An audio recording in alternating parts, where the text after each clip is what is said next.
සලකන්න දරුවන් වැදුවට මගේ දරුවන් දෙක වාගේ රැකගන්න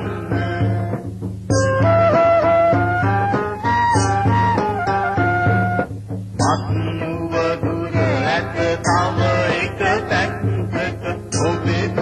දරුවන් ඉලගන්න ආසල් ගිය පසු යලි ගෙට